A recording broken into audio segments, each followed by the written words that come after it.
Welcome back. And before we start this next segment, we want to let you know that some of the content might not be suitable for younger audiences, so it might be time to get the kids out of the room. Human trafficking is modern-day slavery, and it's happening in plain sight, meaning most of the victims go to school, they're in church, they live in stable homes. That's right. Research shows that the average age of recruitment into commercial sex industry is 12 to 14 years old, and the victims come from every race, every ethnicity, and socioeconomic background. This is not targeted. Joining us now to talk about this important issue is Debra Schneider. She's the founder of FCAST, Waukesha County. FCAST stands for Faith Coalition Against Sex Trafficking, and Debra here next to me, Debra, sorry, is with Theresa Flores, who's next to me, the author of The Slave Across the Street. She was trafficked at the age of 15 while living at home with unsuspecting parents. We're very excited to have you both here and talk about your story too. So thanks for being here. Thank you for having us. Yeah, I know that you're doing this big event coming up on March 20th, so we want to make sure we'll give that information in a bit. You are the keynote speaker. And I want to talk a little bit about your story, because I think people hear that you were trafficked at the age of 15 and they wonder about your family, they wonder about your situation, and I think they need to hear what you have to say. How did it happen for you?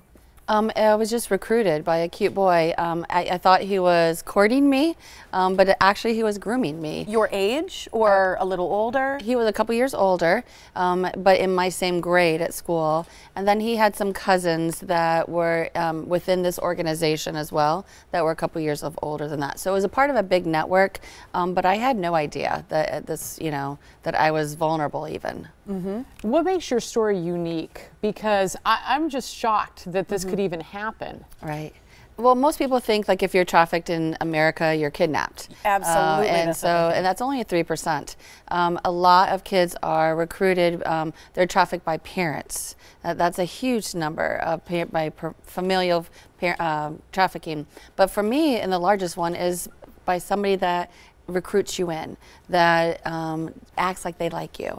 So for me, it was a boy that just offered me a ride home from school one day, and then I got drugged and raped, and then I got blackmailed with photos. So that's a big thing today, is we call it sextortion, where somebody convinces them to send some pictures of themselves, and then they use those to blackmail them. And what did they tell you they would do with those pictures? What kind of fear did they instill in you? They knew everything. They knew where my dad worked, the name of his boss, the address. They said we would show them to my dad.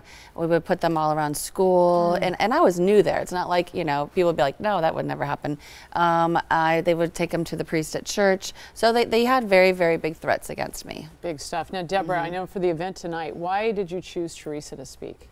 Well, about 5 years ago, we started working on this, this topic in my church.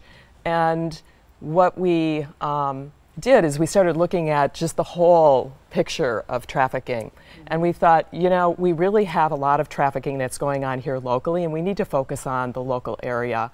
And so with that, we started doing some research, and somebody handed me Teresa's book, and I'll tell you, it changed my whole viewpoint and my whole vision of what we needed to do.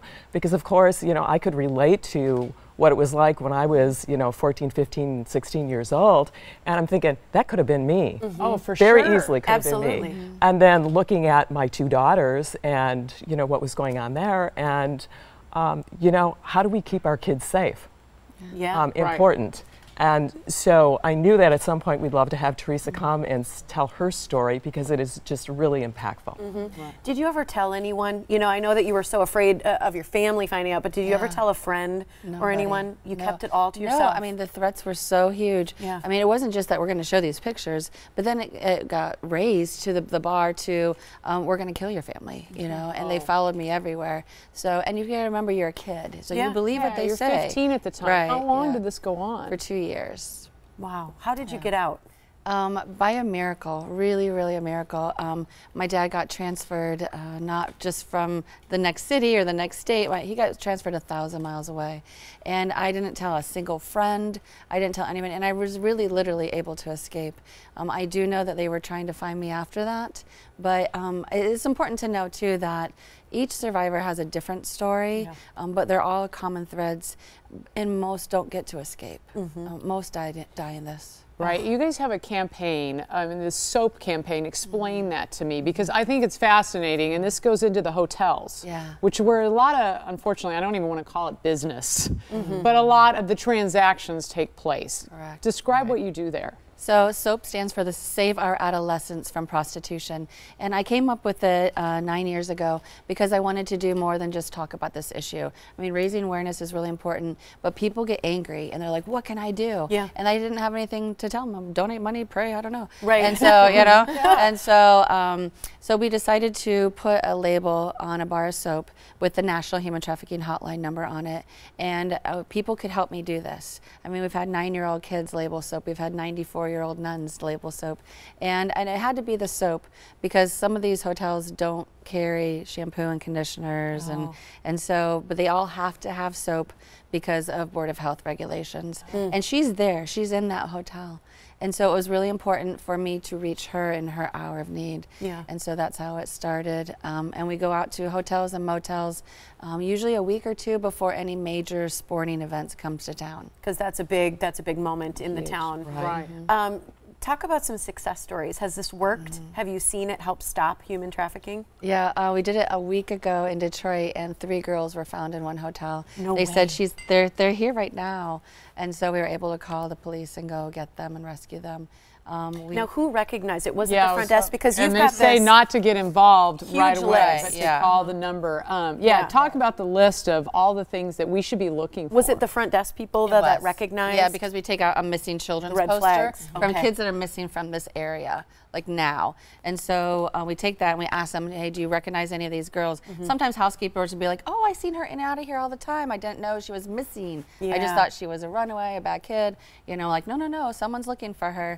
You know, and so so we talk to housekeepers and front desk separately. Gotcha. Because they're different red flags for them. Right, the housekeepers probably see a lot that's inside the room. They do. Yeah, they're you know, which you can only imagine. But the front desk is probably, they're paying in cash. You know, what are some of the other warning signs?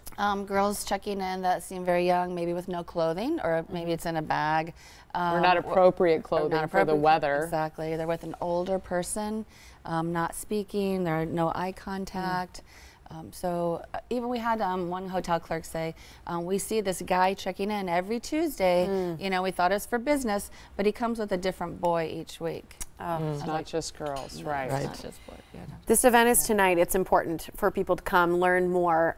This is, again, part of your outreach event, so we want to make sure everybody's got the information. It's the outreach training at the hotel motel canvassing. It's in Waukesha County. You can learn more by going to FCAST Walk CTY for WaukeshaCounty.org. Again, your book, Teresa, is The Slave Across the Street, and so people can get that as well. Learn more, get involved, and help stop human trafficking. Thank you. Yeah, thank you so much for sharing your story. It's really important. Very important.